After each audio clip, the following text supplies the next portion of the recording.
दूसरा जो अहम इशू है जिसमें कौम को बेवकूफ बनाया जाता है वो 62(1)F के हवाले से है।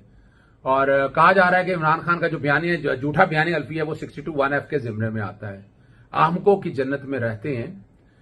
एक तो पहली बात है, इलेक्शन कमीशन अदालत नहीं है। 62(1)F का इतलाक होना है जब आप पार्लियामेंटेरियन है।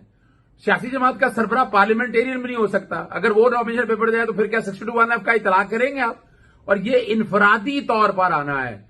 इमरान खान साहब ने अपने कागजात नामजदगी में जो चीजें दाखिल करी, स्क्रूटनी होगी और सारी, और जो पार्टी की हैसियत से कोई चीज भी या पार्टी लीडर की हैसियत से नॉमिनेशन पेपर का कोई ताल्लुक नहीं है। आपने अपनी जायदाद, कर्जे, वही असासे वगैरह वो डिक्लेयर करने हैं। नवाज शरीफ के केस में क्या है? नवाज शरीफ के केस में नवाज शरीफ ने दुबई में अकामा लिया हुआ था, और अकामा लिया था बेटे की कंपनी में मुलाजमत का। और अगर आप मुलाजमत में पैसे ना ले रहे हो तो आप अकामा रख नहीं सकते हैं। तो ये तो एक बहुत बड़ा फ्रॉड कमिट किया। लेकिन आपने कागजात नामजदगी में वो कंपनी नहीं दिखाई, कंपनी से आपका मुलाजमत शो नहीं की। वो पैसे लिए या नहीं लिए? दुबई के कानून के मुताबिक वो पैसे आपको लेने थे।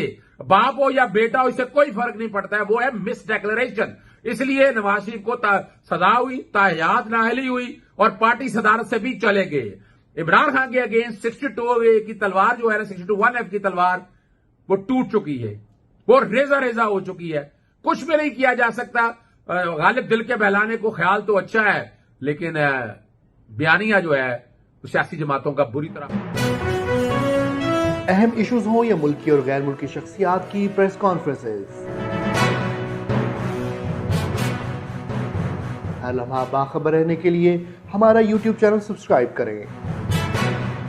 बावसूख ज़राए से मुसद्दिक़ा खबरों, तज्ज़ियों और तबसरों से मुस्तफ़ीद होने के लिए अभी हमारी वेबसाइट को विजिट कीजिए। इसके साथ साथ आप हमें फेसबुक पर लाइक और फॉलो भी कर सकते हैं। इसके अलावा हर टाइम ओवरसीज पाकिस्तानियों के हालात और मसाइल के हल को जानने के लिए हमारी ऐप भी डाउनलोड कर सकते हैं। हम कर रहे हैं आपको हर लम्हा बाखबर, क्योंकि है 39 न्यूज़ पर आपका एतबार।